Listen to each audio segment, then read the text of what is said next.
అందరికీ నమస్కారం. తెలంగాణ రాష్ట్రంలో ప్రధానంగా జంట నగరాలైన హైదరాబాద్, సికింద్రాబాద్లో జూబ్లీహిల్స్ బై ఎలక్షన్ మీద రాష్ట్ర రాజకీయాలు మొత్తం ఫోకస్ చేసి ఉన్నాయి. ఎవరు ఒప్పుకున్నా ఒప్పుకోకపోయినా ప్రధాన పార్టీలైన కాంగ్రెస్, బీఆర్ఎస్, బీజేపీ మూడు కూడా జూబ్లీహిల్స్ మీద గెలిచి రాబోయే కాంగ్రెస్ ప్రభుత్వానికి వ్యతిరేకంగా బీఆర్ఎస్ పార్టీ రాబోయే రోజుల్లో అధికారంలోకి వస్తుంది అని చెప్తాకి బీఆర్ఎస్ దాన్ని ప్రత్యేకంగా ఛాలెంజ్గా తీసుకుంది. తెలంగాణ రాష్ట్ర రాజకీయాలు మార్పు జరుగుతుంది. బీజేపీ గెలిస్తే తెలంగాణ రాష్ట్రమే బీజేపీ చేతిలోకి వెళ్తుంది. కాబట్టి జూబ్లీహిల్స్ని గెలవాల్సిన ఆవశ్యకత, అవసరము ఉందని చెప్పి బీజేపీ నాయకత్వం ఆలోచిస్తూ ఉంది. కాంగ్రెస్ పార్టీ ముఖ్యమంత్రి స్థానంలో ఉన్న రేవంత్ రెడ్డి ఆయనకు ఛాలెంజ్, బై ఎలక్షన్లో అధికార పార్టీకి ఎప్పుడు ఎడ్జ్ ఉంటుంది. ఇది బై ఎలక్షన్ జరిగినప్పుడు ఏ పార్టీ అధికారంలో ఉంటే ఆ పార్టీకి ఎడ్జ్ ఉంటుంది. ఎందుకంటే ప్రభుత్వంతో పనులు ఉన్న వాళ్ళు కానీ, ప్రభుత్వంతో సహాయం పొందేవాళ్ళు కానీ, ప్రభుత్వం అధికారంలో ఉంది కాబట్టి మనకి ఏదైనా సమస్య వస్తే చేయగలుగుతుందని కానీ అధికార పార్టీ కొద్దిగా ఎడ్జ్ ఉంటుంది. ఆ ఎడ్జ్ని అడ్వాంటేజ్ చేసుకుని గెలుపు గుర్రాన్ని సాధించాలి అని రేవంత్ రెడ్డి చూస్తూ ఉన్నాడు. అంతేకాకుండా జంట నగరాల్లో ఒకే ఒక సీటు తప్పితే కాంగ్రెస్ పార్టీకి ఎమ్మెల్యేలు కూడా లేదు. అంతా బీఆర్ఎస్ వాళ్ళు, ఎంఐఎం వాళ్ళు ఉన్నారు. ఇలాంటి పరిస్థితుల్లో జూబ్లీహిల్స్ ఎన్నిక గెలుపు అనేది రేవంత్ రెడ్డికి ఒక పరిపాలనకి ఒక ల్యాండ్ మార్క్, ఒక మార్క్గా చెప్పచ్చు. ఎందుకంటే జూబ్లీహిల్స్లో బీఆర్ఎస్ సీట్ ఇది. అది కాకుండా డెత్ సీట్లో సింపతి ఉంటుంది. ఆ సింపతిని కూడా క్యాష్ చేసి గనక గెలిపించుకోగలిగితే రేవంత్ రెడ్డికి ఆయన పరిపాలనకి కాంగ్రెస్ అధిష్టానంలో కానీ ప్రజల్లో కానీ మంచి మార్కులు పడే అవకాశం ఉంటుంది. కాబట్టి రేవంత్ రెడ్డి ఈ ఎన్నికని ఛాలెంజ్గా తీసుకుని, జూబ్లీహిల్స్ ఎన్నికని ఛాలెంజ్గా తీసుకుని కాంగ్రెస్ అభ్యర్థిని గెలిపించుకోవడానికి చాలా ప్రయత్నాలు ఇప్పటికీ చేస్తున్నట్టు తెలుస్తోంది. అది మరీ ముఖ్యంగా అధికార పార్టీ ఈ నియోజకవర్గ ప్రాంతాల్లో డ్రైన్స్, డ్రింకింగ్ వాటర్, రోడ్ల మీద ప్రత్యేకమైన దృష్టి పెట్టారు. ఎందుకంటే మేయరు కాంగ్రెస్ మనిషి ప్లస్ ప్రభుత్వం కాంగ్రెస్ ప్రభుత్వం, రేవంత్ రెడ్డి గారికి అది కూడా అడ్వాంటేజ్ ఉంది. జూబ్లీహిల్స్లో ఇప్పటికే ఆల్రెడీ 100-150 కోట్ల రూపాయలు పనులు చకచక శరవేగంతో జరుగుతూ ఉన్నాయి. అవసరం ఉన్న చాట, అవసరం లేని చాట కూడా పనులు చేసేస్తాను ప్రభుత్వం. ఎందుకంటే రేపు ఓట్లలో ఎక్కడికైనా వెళ్ళినా ఈ రోడ్డు వేసాము అని అడ్వాంటేజ్ తీసుకోవాలి.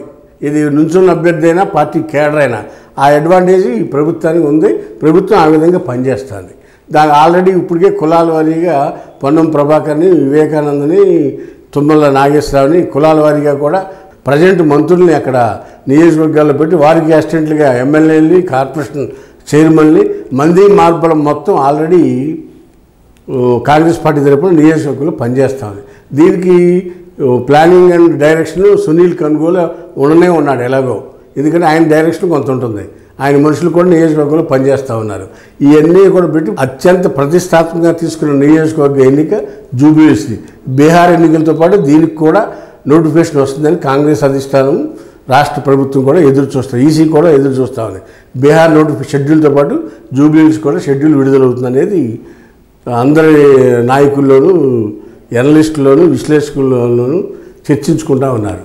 అయితే మరీ ముఖ్యంగా ఇక్కడ BRS party already candidate declare చేసినట్టే 99%. ఎందుకంటే బీఆర్ఎస్ పార్టీ మాగంటి గోపీనాథ్ ఇక్కడ 3 సార్లు గెలిచాడు.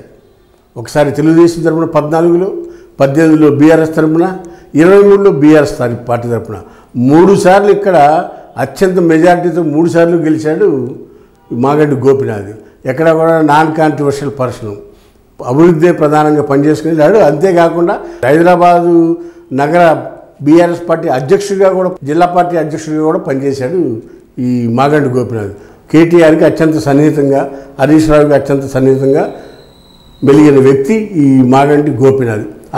అనూహ్య పరిణామాల్లో ఆరోగ్య పరిస్థితులు బాగాక చనిపోవడం జరిగింది. అయితే బీఆర్ఎస్ పార్టీ వాళ్ళ మిస్సెస్కే సీట్ కన్ఫర్మ్ చేసినట్టు మనకు అందుతున్న వార్తలు. ఆవిడికే సీట్ ఇస్తారు. ఆవిడే గెలుపు గాడి కింద వాడతాకి ప్రయత్నం చేస్తారు. మరీ ముఖ్యంగా ఆవిడకి ఆయన అభివృద్ధి, ఆయనతో పరిచయాలు, గోపీనాథ్కి గత 11 ఏళ్లుగా నియోజకవర్గంలో ఆయన చేసిన విశేష కృషి ప్లస్ కమ్మ ఓట్లనే నమ్ముకుంది బీఆర్ఎస్ పార్టీ. అంతేకాకుండా సానుభూతి, కమ్మ ఓటర్సు ప్లస్ నియోజకవర్గంలోని అభివృద్ధి పనులు, పార్టీ కేడరు, రాబోయే రోజుల్లో బీఆర్ఎస్ ఈ నియోజకవర్గంలో కనుక బీఆర్ఎస్ పార్టీ గెలిస్తే రాష్ట్రంలో బీఆర్ఎస్ పార్టీ వస్తుంది అనేదానికి సాంకేతికం పంపిస్తాకి ఇది ఒక అడ్వాంటేజ్ బీఆర్ఎస్ పార్టీకి ఉంది. ఎట్టి పరిస్థితులైనా బీఆర్ఎస్ పార్టీ తల కింద పెట్టి కాళ్ళు పైకి పెట్టైనా సరే, తపస్సు చేసైనా సరే ఈ బై ఎలక్షన్లో గెలవాలనేది దృష్టి పెట్టి పనిచేస్తూ ఉన్నారు. కేసీఆర్ కానించి కేసీఆర్ డైరెక్షన్లో కేటీఆర్, హరీష్ రావు, మార్బలం మొత్తం దీని మీద ఫోకస్ చేసి పనిచేస్తారనేది అందరికీ తెలిసిన సత్యం. అయితే సునీత విషయంలో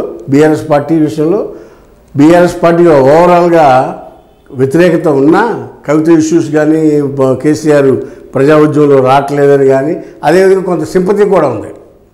ఎందుకు కేసీఆర్ ఉన్నప్పుడు ప్రభుత్వ పాలన వేరుండే, కాంగ్రెస్ ప్రభుత్వ పాలన వేరే ఉండేది అనేది బేరీజ్ వేసుకుంటున్నారు. ఈ బేరీజ్లో కేసీఆర్కి పాలన మీద మార్కులు పడే అవకాశం కనపడుతూ ఉంది.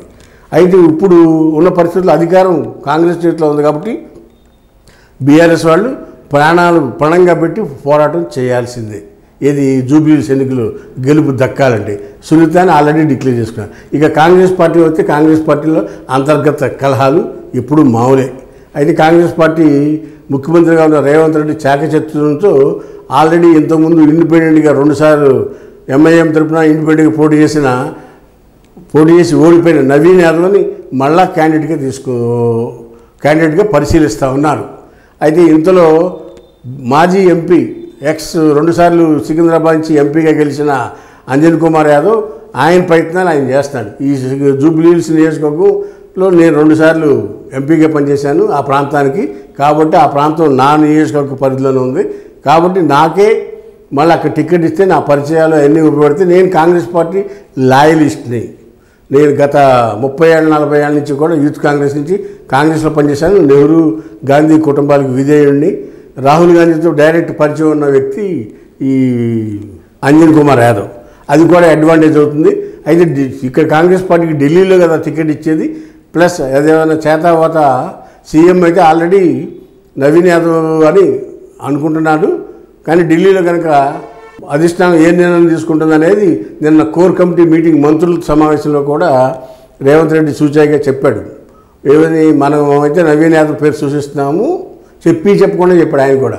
మరి ఢిల్లీలో ఏ నిర్ణయం అధిష్టానంలో ఫైనల్ అనేది ఆయన మంత్రులుగా అందరికీ చెప్పాడు.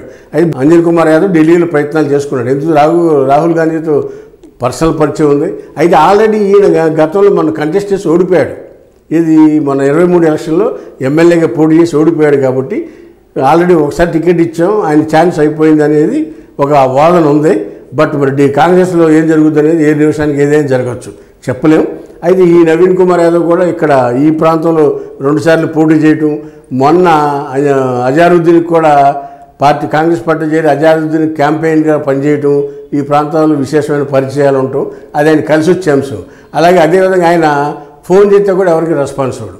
అది కూడా ఆయనకు ఒక చిన్న మైనస్గా కార్యకర్తలు అభిమానులంతా చెప్పుకుంటా ఉంటారు, మా అన్న ఫోన్ ఎత్తడని డైరెక్ట్గా. అది ఒక మైనస్ ఉంది ఆయనకి. పోతే ఇక రాజకీయాల్లో అంటారా అనేక చెప్పుకుంటూ ఉంటారు. ఎన్ని చెప్పినా కానీ కాంగ్రెస్ పార్టీ ముఖ్యమంత్రి అభ్యర్థిగా నవీన్ కుమార్ యాదవ్ ఉన్నాడనేది చెప్పక తప్పదు. ఇకపోతే బొంతు రామ్మోహన్ గతంలో మేయర్గా పనిచేశారు, నాకు ఈ ప్రాంతం మొత్తం పరిచయం ఉంది అని ఆయన కూడా ఒక ప్రయత్నం చేస్తున్నాడు. బట్ ఈజ్ నాట్ ఫైనల్ లిస్టులో ఇతను ఉండడం అనేది ఆయనకి తెలుసు, కేడర్కి కూడా తెలుసు, కాంగ్రెస్ పార్టీ కార్యకర్తగా. ఈ బీఆర్ఎస్ ఓడిపోయిన తర్వాత ఈయన కాంగ్రెస్లో చేరాడు.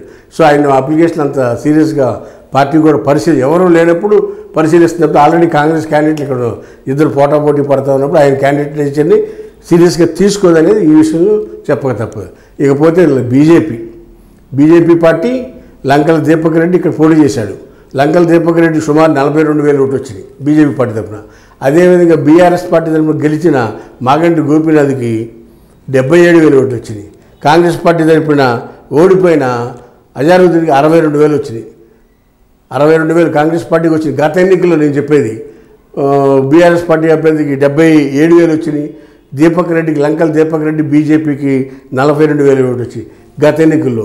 ఇప్పుడు మరి పరిస్థితులు ఏమన్నా మారినాయా లేదా అభ్యర్థులు మారుతున్నారు, రంగం పూర్తిగా మారిపోతుంది. బీఆర్ఎస్కి సింపతి ఉంది, కాంగ్రెస్కి ఏమో అధికారం ఉంది. బీజేపీకి కేంద్రంలో అధికారం ఉంది. కిషన్ రెడ్డి ఢిల్లీలో క్యాబినెట్ మంత్రిగా ఇక్కడ కిషన్ రెడ్డి నియోజకవర్గం, కిషన్ రెడ్డికి కూడా తన నియోజకవర్గాలు గెలిపించుకోవటానికి విశ్వప్రయత్నం చేస్తాడు. అది కాకుండా ఆల్రెడీ బీజేపీ పార్టీ రాష్ట్రంలో పెరుగుతూ ఉంది. మోడీ చామి కానీ బీజేపీ పార్టీ పట్ల ఆకర్షణ యువత అంతా కూడా బీజేపీని సపోర్ట్ చేస్తున్నారు. బీజేపీ పార్టీ తరఫున లంకల దీపక్ రెడ్డి గతంలో పోటీ చేసి ఓడిపోయినా ఆయన ప్రయత్నాలు ఆయన చేసుకున్నాడు. ఆయన అటు చంద్రబాబు నాయుడు వెళ్ళి కలిసి వచ్చాడు ఆల్రెడీ. అదేవిధంగా కిషన్ రెడ్డి ఆశీస్సులు మెండుగా ఉన్నాయి. దీపక్ రెడ్డి అదిగా మొన్న కంటెస్ట్లో పోటీ చేసి ఓడిపోయాడనే ఒక సానుభూతి ఉంది కేడర్లో. అది ఆయన కూడా ఫస్ట్ రేసులో ఫస్ట్ ప్రయత్నం చేస్తారు. కీర్తి రెడ్డి అని మహిళా విభాగం నుంచి ఆవిడ కూడా సీరియస్గా ప్రయత్నం చేస్తుంది. అనూహ్యంగా వీళ్ళిద్దరూ కాకుండా బండారు దత్తాత్రేయ కుమార్తె బండారు శ్రావణి, ఆవిడ దత్తాత్రేయ వారసురాలుగా రాజకీయాల్లో ప్రవేశించి ఇక్కడ ఆవిడ అయితే ఎలా ఉంటుంది అని బీజేపీ పార్టీ సర్వే చేపిస్తూ ఉంది. ఎందుకంటే దత్తాత్రేయ లెగసీ, దత్తాత్రేయ ఇక్కడి నుంచి 4 సార్లు ఎంపీగా పోటీ చేయటం, 2 సార్లు గెలవడం, కేంద్రంలో మంత్రి చేయటం, ఇతర రాష్ట్రాలకు గవర్నర్గా పనిచేయటం. బీజేపీ అంటే దత్తాత్రేయ అంటే బీజేపీ అన్న విధంగా హైదరాబాదు జంట నగరాల్లో పేరు ప్రఖ్యాతులు ఉన్న వ్యక్తి దత్తాత్రేయ. అటు చంద్రబాబు నాయుడుతోనూ, అటు రాజశేఖర రెడ్డితోనూ, మోడీతోనూ అందరూ ఉమ్మడి రాష్ట్రంలో కానీ లేకపోతే ప్రత్యేక రాష్ట్రంలో అందరితో కూడా కలిసి పనిచేసిన అనుభవం ఉంది. ఆయన వివాద రహితమైన వ్యక్తి చెప్పాలంటే బండారు దత్తాత్రేయ. ఆయన వారసురాలుగా బండారు శ్రావణి కూడా రాజకీయ రంగం ప్రవేశం చేస్తుందంటే మరి ఆవిడకి కూడా మంచి ఆప్షనే. కానీ మరి టికెట్ అనేది ఎలా ఇస్తుంది? ఎన్నిటికీ ఎలక్షన్ కానీ బై ఎలక్షన్లో అధికార పార్టీ పోటీగా ధీటుగా డబ్బు ఖర్చు పెట్టాలంటే డబ్బు పాత్ర ప్రధానంగా ఉంటుంది. ఇక్కడ ఇవన్నీ ఈ ఆస్పెక్ట్లో ఉన్నాయి. మరి బీజేపీ వాళ్ళు ఏమి నిర్ణయం తీసుకుంటారో చూడాలి. అటు దీపక్ రెడ్డికి ఇస్తారా, డబ్బు పెడతా అన్న కీర్తి రెడ్డికి ఇస్తారా, లేకపోతే లెగసీ ఉన్న దత్తాత్రేయ కూతురు శ్రావణికి ఇస్తారా అనేది అది వాళ్ళ అంతర్గత విషయం. ప్రజల్లో అయితే చర్చలు ఈ 3 పేర్లు నడుస్తూ ఉన్నాయి. ఇకపోతే ఇక 4వ అంశం ఏంటంటే ఇక్కడ ఇండిపెండెంట్లు కూడా ఎక్కువ మంది ప్రభుత్వానికి వ్యతిరేకంగా పోటీ చేసి ప్రభుత్వం నుంచి హామీలు పొందాలని, అది కులాల వారీగా, మతాల వారీగా, నిరుద్యోగస్తుల తరపున ఇలా రకరకాల పేర్లతో ఇండిపెండెంట్లు పోటీ చేసే అవకాశం బట్టి ఇక్కడ ఎక్కువ కనపడుతుంది. ఎందుకంటే ప్రభుత్వాన్ని ఎలక్షన్ అప్పుడే నామినేషన్ చేసి ప్రభుత్వాన్ని వాళ్ళ డిమాండ్లు, వాళ్ళ ఆకాంక్షలు నెరవేర్చుకోవాలంటే ఇండిపెండెంట్ కంటెస్ట్ అయితే ప్రభుత్వం బతిమాలుతుంది తప్పుకోమని. అవసరం ప్రభుత్వానికి కాబట్టి ప్రభుత్వం బతిమాలుతుంది. ఆ అడ్వాంటేజ్ తీసుకుంటే ఇండిపెండెంట్లు ప్రయత్నాలు చేస్తూ ఉన్నారు. వేసి చూద్దాం. రాబోయే రోజుల్లో జూబ్లీస్ షెడ్యూల్ ప్రకటించినాక కొద్ది రోజుల్లోనే ముఖ్యమైన నాయకులు, పోటీదారులు, రేసులో ఉన్న వాళ్ళు ఎవరు చెప్పుకున్నాం. ఎవరు ఫైనలైజ్ అయిపోతుంది షెడ్యూల్ రాగానే. వేసి చూద్దాం కొన్ని రోజులు. బట్ ఇప్పుడు ఉన్న ఫీల్డ్ గ్రౌండ్ అయితే ఈ విధంగా ఉంది. ఎక్కువ సర్వేల్లో కేకే సర్వే అయితే బీఆర్ఎస్ చూపిస్తూ, లోకల్గా ఉన్న సర్వేస్లో కాంగ్రెస్ పార్టీకి ఎడ్జ్ కనపడతా ఉంది. కేకే సర్వేనేమో బీఆర్ఎస్కి డిక్లేర్ చేసి చెప్తా ఉన్నారు. అంతర్గత సర్వేల్లో, లోకల్ సర్వేలు, సునీల్ కంగోల్ సర్వేలో కూడా కాంగ్రెస్ ఓటు పెరిగిందని చెప్తున్నారు. ఎందుకంటే మొన్న కూడా 15,000 తేడాతో ఓడిపోయారు. ప్రభుత్వం అధికారంలో వచ్చిన నియోజకవర్గంలో అభివృద్ధి కార్యక్రమాలు విస్తృతంగా జరుగుతాయి. అంతేకాకుండా అధికార పార్టీ కొంత ఎడ్జ్ ఉంది. అన్నిటికన్నా ముఖ్యంగా రేషన్ కార్డ్స్ విస్తృతంగా ఇచ్చి 3 నెలల బియ్యం ఒకేసారి ఇవ్వటము, రేషన్ కార్డులు అడిగినట్టుగా రేషన్ కార్డు ఇవ్వటము, ఇది ప్రభుత్వానికి ప్లస్ పాయింట్గా చెప్పవచ్చు. ఇక్కడ ఈ అర్బన్ ప్రాంతం నియోజకవర్గం కానీ రైతులు లేరు కాబట్టి రైతులకి సంబంధించిన వాళ్ళు ఉంటే వాళ్ళకు కూడా రైతు బంధు పథకం 6,000 రూపాయలు 9 రోజులు 6,000 కోట్లు, ఎకరానికి 6,000 చొప్పున ఇవ్వటం అనేది కూడా వ్యవసాయ సంబంధిత ఆధారం ఫ్యామిలీస్లో కాంగ్రెస్ ప్రభుత్వం పట్ల ఒక సానుభూతి, కొద్దిగా కన్సర్న్ ఉన్నట్టుగా కనపడతా ఉంది. వేచి చూద్దాం. వారం రోజుల్లో ముఖ్య చిత్రం బయటకు వచ్చేస్తుంది. హాయ్ ఫ్రెండ్స్, మా ఫ్యూచర్ టుడే ఛానల్ చూస్తున్నందుకు చాలా థ్యాంక్స్. మరిన్ని లేటెస్ట్ వీడియోస్ కోసం వెంటనే సబ్స్క్రైబ్ చేయండి. అలాగే ఈ బెల్ ని కూడా రింగ్ చేసేయండి. మా లేటెస్ట్ వీడియోస్ నోటిఫికేషన్స్ అన్నీ మీ మొబైల్లో వస్తాయి. మా వీడియోస్ మీకు నచ్చితే లైక్ చేయండి, షేర్ చేయండి, నచ్చకపోతే కామెంట్ చేయండి.